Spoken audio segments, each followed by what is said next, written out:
welcome back to my channel. For those of you new here, hi, my name is Meg, and for today's video, as you've seen or read in the title, I'm going to be doing a first impressions review and wear test on the L'Oreal Infallible Full Wear Concealer. So this hit the market a few weeks ago, and I believe this was sold first in Lazada, and they just sold it recently lang siguro sa mga malls. I'm not quite sure about that. Basta I know here sa Zamboanga, they didn't sell it pa sa malls. I don't know if now, because I haven't been to KCC yet since I've gone back to Manila. So yeah, I got this there, and I decided to purchase and wait for it to be available sa malls since the shipping fee is extremely expensive and the product is already expensive at that. So I decided to wait until I find one in the malls. So without further ado, let's get on to the actual part of this video. So details on this product. So it just comes in this packaging. Walang additional box or any other packaging. Ito na talaga siya. It comes completely sealed, and it just states Infallible Full Wear Concealer here, and then it says at the bottom, more than concealer. So let's see what that's all about. It's made in China. It contains 10 ml of product, and it is 450 pesos. So yeah, extremely expensive for a concealer, I feel like. Kasi masyado akong kuripot sa concealer, guys. I even wait for the Fit Me concealer to be on sale so that I can purchase it for 199 rather than 299 or 250 ba yung actual price niya. So yeah, this is quite expensive for me, but I'm sure to all of you out there who really love and invest on makeup, this might be cheap for you. And I also bought this, and I was extremely interested in this because there are many people who says na dupe daw to ng Tarte Shape Tape. So yeah, according to a lot of people, this is a dupe of the Shape Tape. Like the packaging and the doe foot applicator and the formula is similar daw sa Shape Tape. And I don't have the Shape Tape to compare this to because I don't own one, because that's extremely expensive. And I just stuck with my Fit Me from Maybelline. Even though kahit ano pang hinahype na concealer, I don't really buy it because I'm used to my Fit Me already, and I don't really want to change concealers because baka masayang lang pera ko. But I was really interested in this, so I gonna try it. Nakalagay pala dito how long it lasts for. So it says 6 months. So this product is good for 6 months once I start opening this product. So we're gonna go to the mall mamaya. We're gonna watch Aladdin daw, which I'm extremely excited about because I haven't watched that yet. So I'm not gonna do anything glam today, guys. I'm just gonna do an everyday makeup look with this concealer. So this is how the component looks like. Charan. So okay, let's open the product and see. Okay, so it definitely has a big doe foot. There. Super laki ng doe foot, beshi. That is extremely large. Okay, so I've already prepped and primed my face. Already done my moisturizer, my toner, and everything that I need to put on my face. And as well as the primer. For primer, I used the Flormar Illuminating Makeup Primer. This is so good. By the way, I have oily skin. I have kind of combination skin, but at the moment, I have oily skin.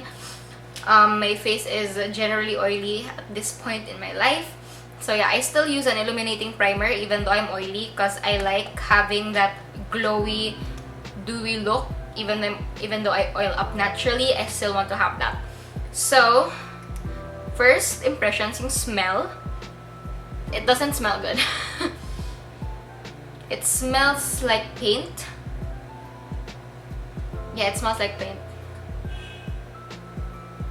I'm not a fan of the smell, but maybe I'll get used to it, or maybe hindi naman siya ganun ka-intense once on the skin. So bago ko pala siya ita-try on my face, guys, I'm just gonna compare the consistency and the formula nito with the Fit Me one. So I'm gonna put it sa back of my hand and see. So I'm just gonna do that. This is in the shade Natural Rose.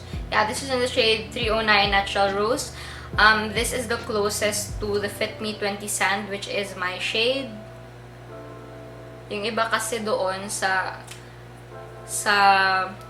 shades na to, it's either too bright or too white or too yellow. So I opted for this because ito yung medyo similar. So I'm just gonna show it to you closely. So this one is the L'Oreal one and this is the Fit Me one. As you can see, medyo mas dark siya. Pero once you blend it out naman, nagba-brighten naman siya. And then yung Fit Me is kind of more, what you call this? Hindi siya ganun ka-dense or like it's lighter. And this one is kind of more creamy and I don't know, mas makapal yung formula nito compared sa Fit Me. Kasi yung Fit Me super light lang sa skin. And ito, medyo heavy siya. Like, based on touch. And based on coverage as well. You can see that this has more coverage than this one. So, now I'm gonna try it on my skin. Okay, now that you're close to my face, you can see all my imperfections. I'm not really going to put any foundation on my skin because I don't really like how foundation or BB creams sit on my skin and sit on my face. I don't really like looking at my face and looking like it has too much product on. So I generally just go for concealer even though it's an everyday or glam look. But if you do want to, put some base on, I recommend yung crayons ng HBC. And this is a line by HBC.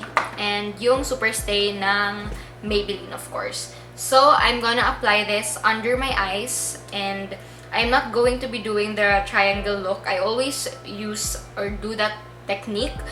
But now, I've come to terms with just putting a little streak there. And that does the job.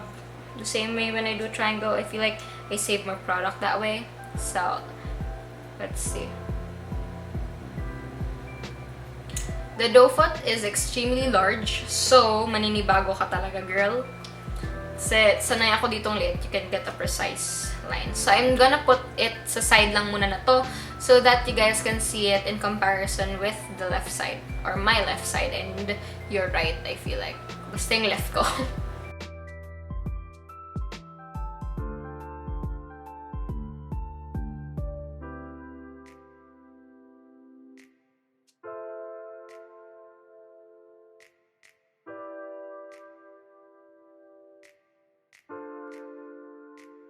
You guys can see my part na ayaw kapitan ng product.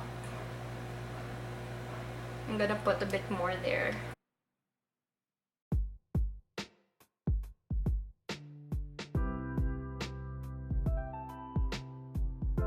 Okay, so there you have it. As you can see, definitely nag-brighten up yung under eyes ko.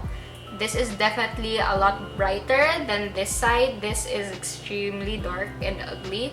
And this is more buhay and lifted and I look more human. So, yeah, I really like it. The only con that I feel like is super laki ng doe foot applicator niya na mahirap siyang i-control kung saan mo gusto ilagay kasi baka mag-spread siya. So, I'm gonna put it on the other side. And I feel like masyadong madaming product na nalalagay, so.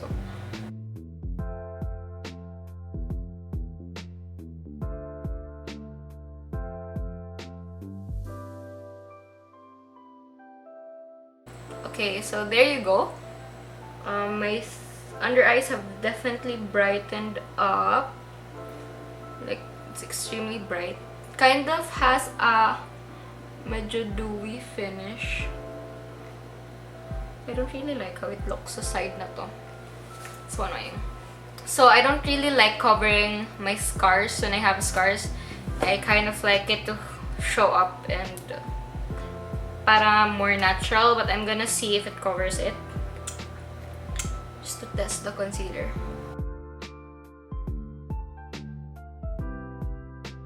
So, it definitely covered it. It kind of still shows on camera. Pero hindi na ganun ka-intense.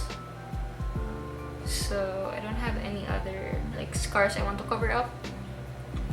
And now I'm gonna bake it, or I'm just gonna set it using my Coty Airspun powder. I really love this. This is in translucent extra coverage. I'm just going to be using this eyeshadow brush and bake my under eyes.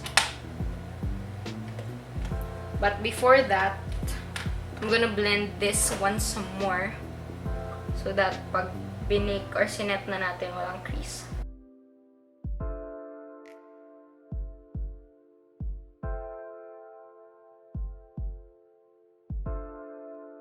So I've stopped baking my under eyes and I've just started putting a bit of powder on it just because I feel like it looks more pretty and natural.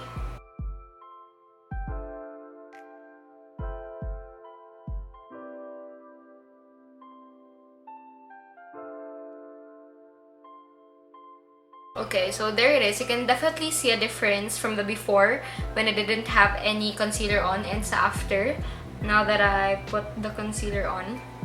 And it's not too far from my actual skin color. It's like sa cheeks ko. My forehead is definitely quite darker. But like sa cheeks ko, it's kind of the similar shade, which is good. I shade matched myself well. So I hope it doesn't crease kasi I have fine lines. I feel like everyone does, but I'm not sure. But I have extremely fine lines under my eyes, and whenever I use my Fit Me, it never ever creases. Even all throughout the day, it never creases. Like, it never shows up na may lines with my Fit Me. So I just hope that it does not crease my under eyes, because that would be a waste of money if it did.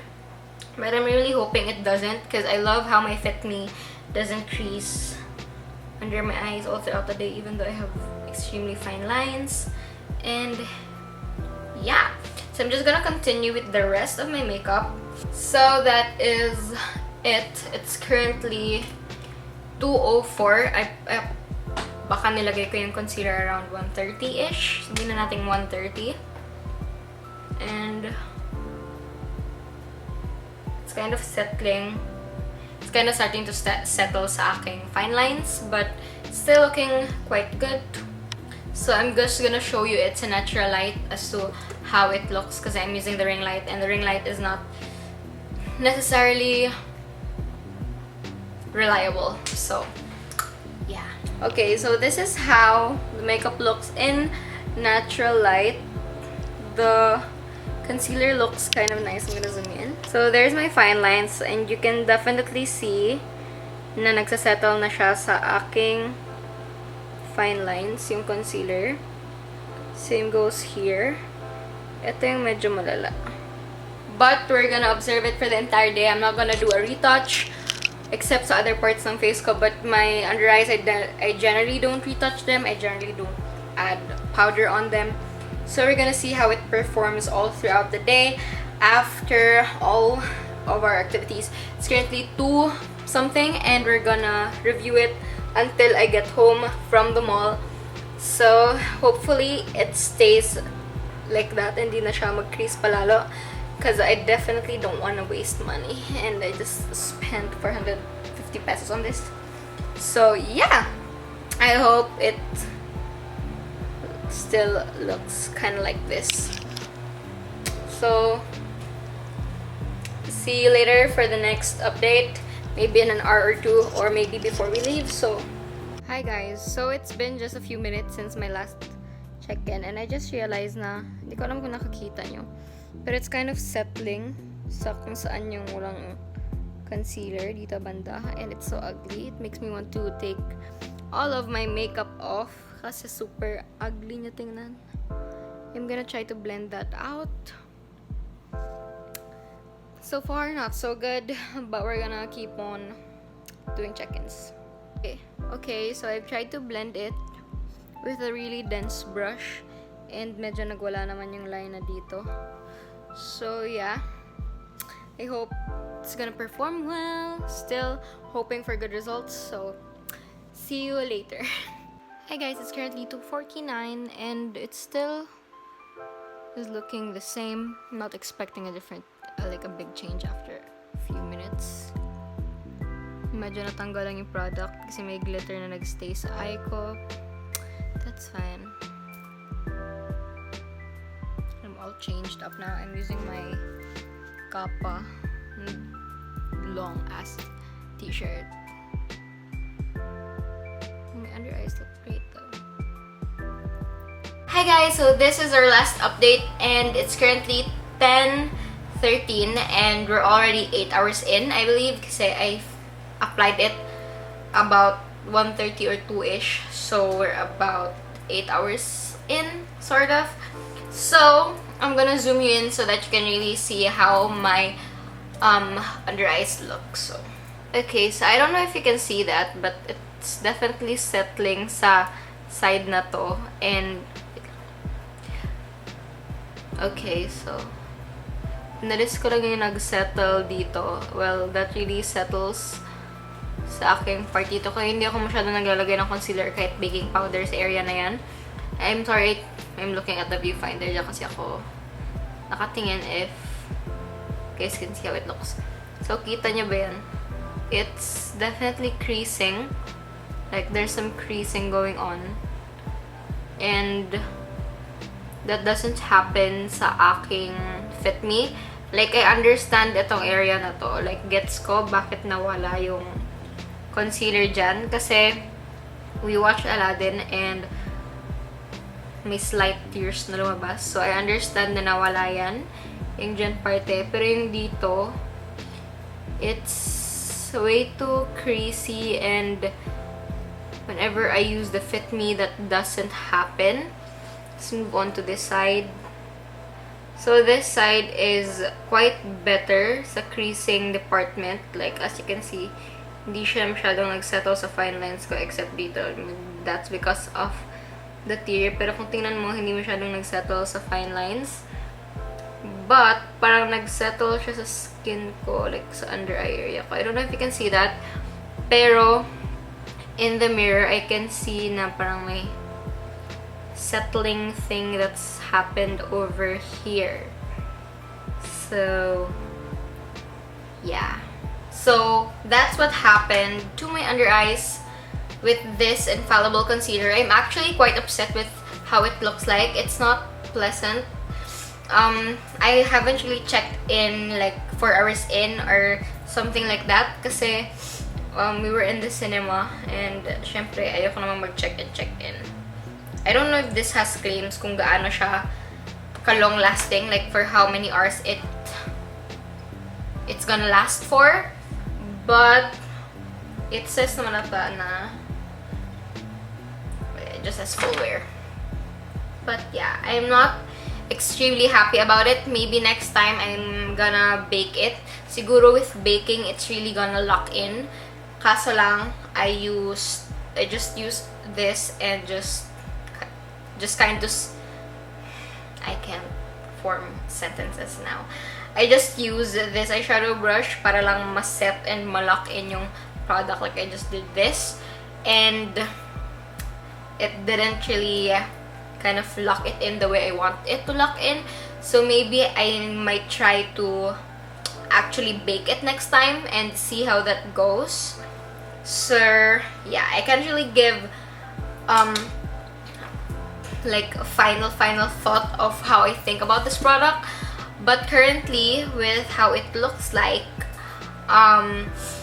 with just locking it in and not actually baking, I'm not really a fan of how it looks like. It looks okay, like from afar, you won't really notice something extremely unpleasant, but when you look up close with your mirror, it's not nice. It really settled on my fine lines, but yeah, it's not a big deal masyado. Kaso lang ayoko yung parang nagsisettle siya sa under eye area ko, tapos parang nagsettle na siya sa aking fine lines.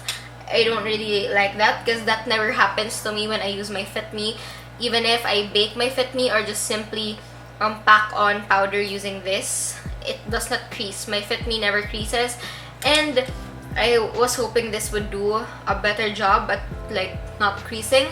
But yeah, I'm not sure if I really like this. So if you guys are interested to try this, I suggest you give it a go. It's actually manageable. Maybe I just really need to bake it with this kind of formula or consistency because it's quite thick. It's thicker compared to my Fit Me. It's definitely thicker in consistency and it's way more pigmented, so it really cancels out your under eye circles, your eye bags, and all your imperfections. definitely kina-cancel out niya talaga. Like, yung Fit Me, you might need a few more layers to get that coverage that you're looking for. But with this one, you just need a little bit and it's gonna do the work.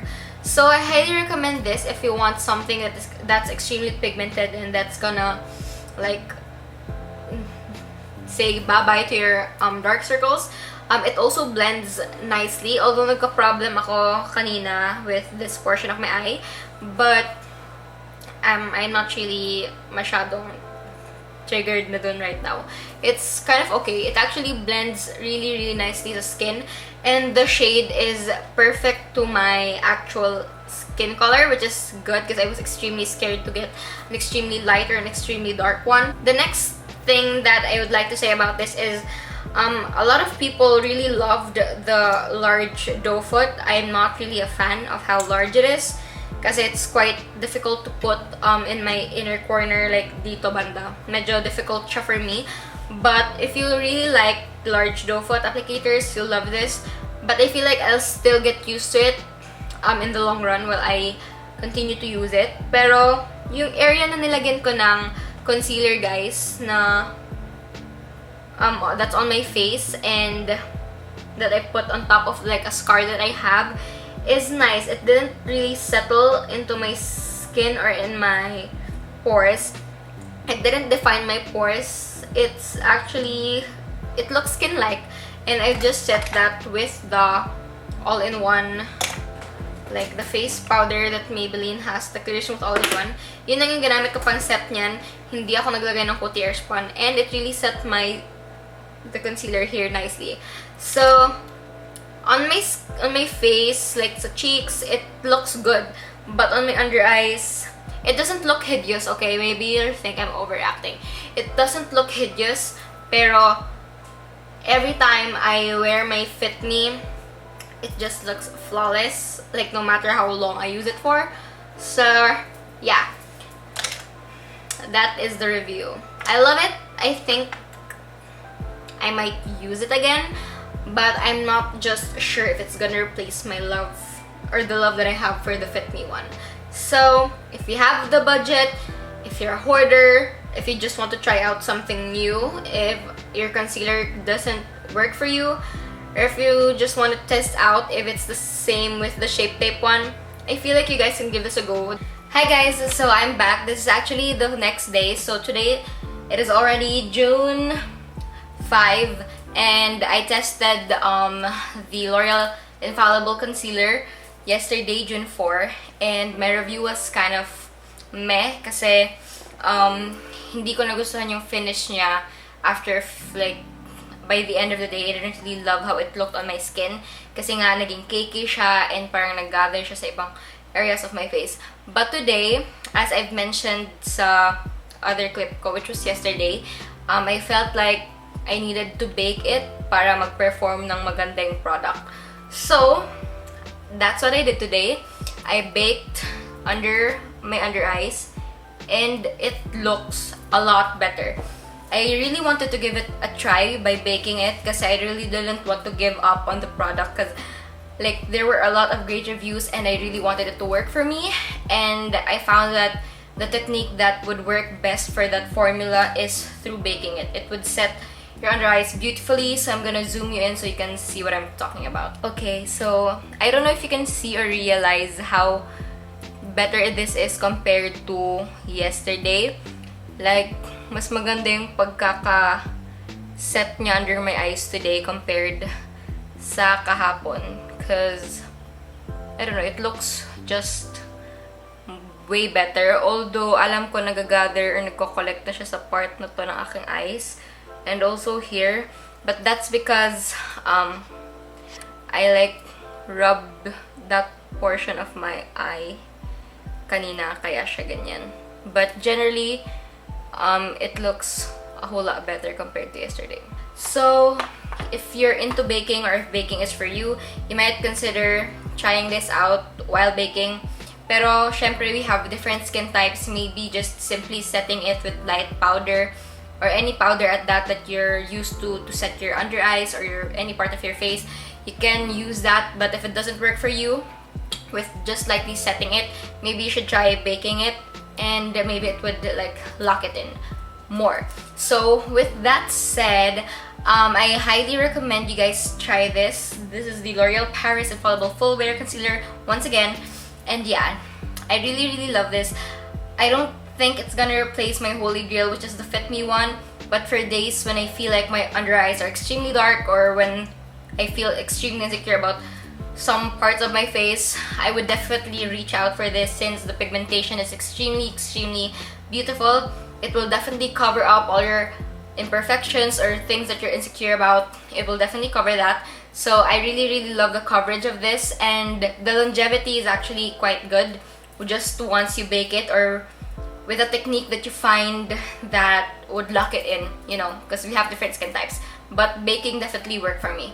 So yeah, I really love this. I highly recommend this, and if you guys can have this, or if you guys can purchase this yourselves in like the mismong physical stores ng L'Oreal, I suggest you guys go do that, kasi definitely ibang-iba yung swatches or yung pictures on the website of like Lazada, Shopee, and all that apps. What the hell? Like ibang-iba yung color niya sa app compared to in real life. Kasi actually, I thought the shade Natural Rose was gonna be extremely dark for me. Kasi yung pagtitingnan mo yung picture, sobrang dark niya sa picture. Pero in real life, it's just actually quite similar to the Fit Me ng Maybelline in the shade Sand. And also, their darkest shade is not like extremely dark. Like nasa middle siya.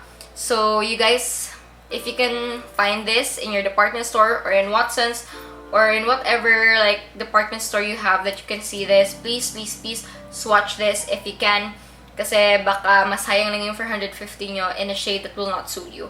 So yeah, if you guys have the budget and if you guys are willing to splurge and try a new concealer, I highly recommend you guys try this. So that is it for today's video. This is the final outro. I hope you guys enjoy this video, and I hope you appreciate that I kind of gave the concealer a second chance, because I really wanted second chance because I really wanted it to work, because I spent a lot of money on that. So yeah, I really love that. As I've said, I recommend it to you guys, and yeah, I hope you guys enjoy this video. Please don't forget to click the notification bell and subscribe, of course. Click the notification bell to get notified every time I upload. Leave a comment down below on any video suggestions or just anything you want to say. And also share this with your friends. And yeah, spread love and positivity every single day. So, see you guys in my next video. Bye!